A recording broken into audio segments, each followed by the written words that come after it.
My mother-in-law casually broke the news to my stunned self. "We're going to be living together now. We just remodeled it into a duplex for convenience.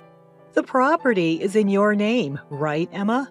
Sorry to bother you, but could you please cover the $80,000 remodeling bill?" My mother-in-law and husband laughed triumphantly. Witnessing this, I, filled with resolve, was about to confront them with the truth that even my husband didn't know, along with the evidence. I am Emma Davis, 26 years old. I live a bit away from the downtown, in a nature-rich area, and work an office job while drawing illustrations as a hobby. Lately, I enjoy uploading my drawings on social media and reading the comments on them daily. I have a husband who is 3 years older than me, and we're enjoying our married life in a favorite old farmhouse that we bought right after our wedding. But there has been a visitor to this house once a month since we got married, who always gives me a headache. "Emma! Emma! I'm here! Please open up quickly!" Hearing the persistent banging on the sliding front door, I rushed to it. "Ah, mother-in-law, I'll open it right away," even though there's a perfectly good doorbell right next to the door. I try to make a smile and open the sliding door. "There are so many bugs around here. It's so annoying. Is George still at work? Poor thing, even on Saturday. Oh, I brought some of his favorite food." I see a woman holding a large bag, looking tired from waiting beyond the door. While dealing with her rapid-fire chatter, I paste on a fake smile. The once-a-month visitor is my husband's mother, that is, my mother-in-law. My husband being an only child, she insists on taking care of him even after our marriage, and to my gratitude, she even instructs me on house chores. The last time she came to our house, she rearranged all the food in the fridge, and I had to start the next day's breakfast preparation from hunting down the ingredients. I recall my husband repeatedly telling me before we got married, "If my parents ever need care, we'll live together. I want you to understand that." I'm disappointed to think I might have to give up this beloved old house when the time comes, but I've come to accept it. What bothers me more is the thought of living with this mother-in-law 24/7. Sorry for my husband. It fills me with a bit of gloom. Fast forward 2 years into our farmhouse married life. I heard my husband that my father-in-law had slipped on the stairs at home and broke his leg. "They will need our help from now on. Let's live together, just as we discussed before our marriage." Yes, I'm worried too, so I think it's a good idea. Can I continue my drawing hobby? I was worried about my father-in-law's health, so I agreed without hesitation to move in together. However, I was anxious that being caught up in housework and taking care of my in-laws might rob me of the time for my hobby of drawing. Whether he was aware of my anxiety or not, my husband just said, "I want you to prioritize the house," and left the room, headed to his office. Being left alone in my room, I felt like I had half given up on my selfish husband. While looking back at the illustrations I had drawn up until now, one by one, I began to sort out my feelings. Just as I had made up my mind to live with them, an unexpected event occurred. While I was working as usual at my workplace, I suddenly felt numbness in my hands and feet and was instantly overwhelmed by intense dizziness and collapsed. Thanks to a colleague who immediately called an ambulance, my life was not in danger, but it turned out to be a stroke at a young age after medical examination. Although I had been pointed out high blood pressure in health checks before, I regretted neglecting it without going to the hospital. Including detailed examination, surgery, and rehabilitation, the hospitalization period turned out to be about 2 months. From the discovery of the disease to the hospitalization progressed at a brisk pace, and she realizes that her husband has given her very little concern. After being diagnosed with a stroke at a young age, I took out my phone with trembling hands and called my husband right away. The only thing I could hear from the phone was a disappointing voice saying, "I see, so the living together will be postponed, huh?" I couldn't respond to the fact that he was worried about the future life at my in-laws' house, not about my body. Since my father-in-law is still in the hospital with a fracture, there was no need to worry about caregiving, which was a blessing in disguise that I could focus on treatment. Also, since we don't have children, there's no need to worry about that. Suddenly, the face of my mother-in-law, who always says, "I want to see my grandchild's face soon," every time we meet, pops up, and as if to shake it off, I picked up the sketchbook nearby. Recently, I've been too busy preparing to live with my in-laws and going through examinations since I collapsed to have time for my favorite illustrations. Once I start living with my in-laws, I'll probably lose even more time to draw. I decided to think of this hospitalization period as the last free time that God has given me, and decided to fully enjoy my hobby. When this period is over, I decided in my heart to do my best for my husband and in-laws, whether it's housework or anything else. The 2-month hospital stay ended in a flash, and finally, the day of discharge. My husband casually asked if he should come to pick me up, but I wanted to spend some time alone until I got home, so I declined, feeling a bit guilty. While I was in the bus, I saw the familiar landscape outside the window and realized that I was already near home.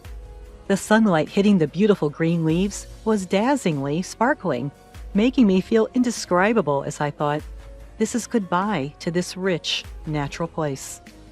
Since my in-laws' house is located relatively close to the city center, my life will change drastically from now on. Feeling a little lonely, I slowly got off the bus at the familiar bus stop. As I was heading towards my soon-to-be farewell home, I suddenly stopped in my tracks at the sight that appeared before me. There was supposed to be my favorite old private house here, but instead, there was a house I had never seen before. Since I had been in the hospital for about 2 months, I checked the position of the surrounding buildings and the way I came, wondering if I had mistaken the location. But it was not a mistake after all. There's no use wandering around, so I timidly pressed the intercom of the house. Then a familiar voice said, "Yes." The voice was undoubtedly my husband. Still feeling confused, I quietly answered, "It's Michelle," to the intercom. The front door creaked open, and my husband in his casual attire came out. "Aha, welcome home. You came home earlier than I expected. I had the day off today. I could have picked you up." "George, what happened to our house? Why has it changed so much?" I interrupted my husband, who seemed relaxed, maybe just woke up, his hair mist, to ask my question with a sense of disbelief. However, disregarding my anxiousness, George only responded with a vague, "Huh? What's up? What happened?" without intending to answer my question. Just then, I heard laughter coming from inside the house. Thinking it couldn't be, I pushed past my husband and headed toward the living room. When I opened the unfamiliar door leading to the living room, I saw my mother-in-law lying on the couch watching TV. She was clutching her stomach and laughing while watching the TV screen. "Why is my mother-in-law in this house?"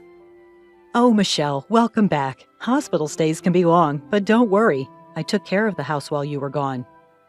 I wonder what this house stuff my mother-in-law is talking about. Could it be chores?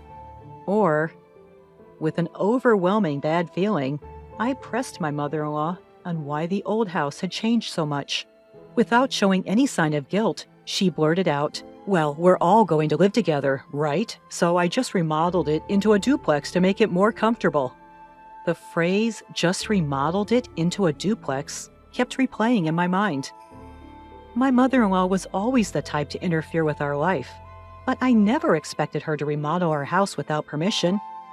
Moreover, weren't we supposed to start living together in my in-laws' house, which is closer to the city center? Every time my mother-in-law visited the old house here, she used to complain about the bugs and the short walk from the station. Despite that, why? A lot of things have changed. Oh, and there's something else important I have to tell you. Turning off the TV she had been watching, my mother-in-law whispered to me with a grin, "The remodeling cost a bit. I believe the title to this house is under your name, Michelle. I'm sorry, but could you handle the payment?" Chuckles, not a hint of apology in them, My mother-in-law said, it's $80,000. And her smile deepened. Remodeling cost? The title to this house? $80,000? The unexpected words felt like a punch to the head, and I felt my legs are shaking. I can't even find the words to reply. While I was staring at her mother-in-law, who was stunned and laughing fearlessly, my husband, who was at the entrance, opened the living room door and sneaked in. The moment I saw him, my feet naturally headed towards him, holding a faint hope that he would surely be on my side. I relayed to my husband exactly what my mother-in-law had said, clinging to a desperate hope for his reaction. But all I received from him was a cold response. Well, that's about right. Take care of it, will you? That's right. That's the kind of man he is. When I collapsed from a stroke, he was more concerned about our living arrangements than my health. He's a man who will stop if his mother says green means stop, and will go if she says red means go.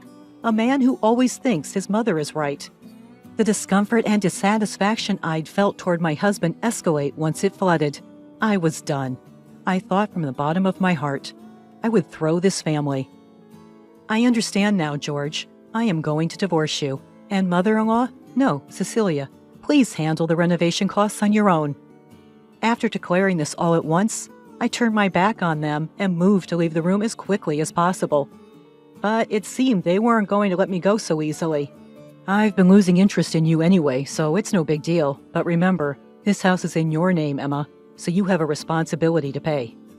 That's right. Feel free to leave, but please settle your dues first. I was astonished at the two of them who selfishly made their claims. I cannot help but let out a sigh. Surely, if I turned around, I'd see their smug faces grinning in victory. I refused to look back, standing tall as I replied, You keep saying the house is in my name, George, but did you forget? The ownership has been transferred to you. I revealed the truth. However, they only laughed at me and believed I was lying, just to avoid paying. That's when I brought up how George had asked me to change the property's ownership when we got married, as he didn't want the house to be in his wife's name for appearance's sake. Since I didn't particularly care about the property title, I had immediately transferred it to his name.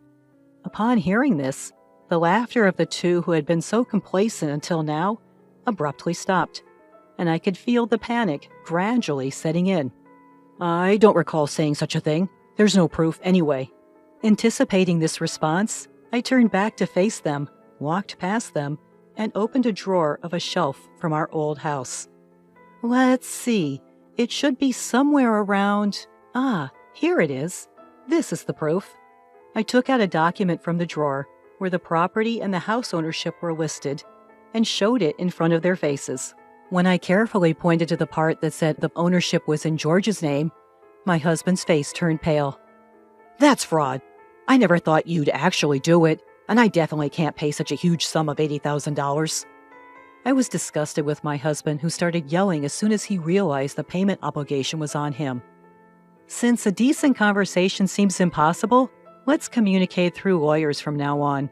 Cecilia, your son seems to be in quite a pickle, so please take good care of him from now on. Beside my loud husband, I smiled at my mother-in-law, who was standing dazedly, and finally turned my back on them, leaving their home for good. After that, my husband called several times, but I chose to ignore him entirely, decide to communicate formally through a lawyer. Given our already strained relationship and problems with my mother-in-law, the divorce was settled without any issues. In addition, regarding the matter that my husband insistently shouted when he left, change of name is a fraud, was decided that there was an agreement between us because it was changed when they got married 2 years ago. My lawyer assured me with a smile that this is neither fraud nor anything illegal. With that, all the uncertainty inside me was completely dispelled. It seemed that the cost of renovating that house was supposed to be paid in full by me as soon as I got discharged from the hospital. Wanting to applaud, I now appreciate the well-crafted, spiteful act of pushing me into hell just after I had endured surgery and rehabilitation and finally got discharged due to illness. In the end, since the house was in my husband's name, it was his duty to make the lump sum payment, and he ended up strangling himself. In addition, I was able to secure alimony after the successful divorce. My husband, who had been hit with a claim for a total amount that he could not possibly pay off, had either borrowed money from dangerous places or hadn't. While I was fighting with my husband and mother-in-law, I received an apology from my father-in-law, Bob, who had been hospitalized with a broken leg, saying, "I'm sorry for my wife and son's behavior." Of course, it didn't seem that Bob was involved in this matter. However, there's no denying that for 2 years after our marriage, he had ignored his wife and my cold husband. After replying briefly to Bob's message, I decided to cut all ties with that family and start a new life. Since then, my health has gradually improved, and I was able to return to work. When I was married, I used to draw illustrations while being mindful of my husband's gaze, but now I can immerse myself in it as much as I want, whenever I want. Originally, I was just drawing as a hobby, but now I get job offers from the social networking site where I post my illustrations, and I now spend more time drawing for work than for pleasure. Now I'm heading to see an old farmhouse in a somewhat rural town. My current dream is to buy this old farmhouse with the alimony from my husband and my savings, and to open an art studio. Today, I'm about to take the first step towards this dream. On the bus, as I gazed out at the scenery, I found myself recalling that day. The day I left the hospital changed my life forever. The abundant natural scenery outside is the same as that day, but my feelings are clear, and I'm excited about the new life that's about to begin. The leaves on the trees, illuminated by the sunlight, look so bright that they dazzled.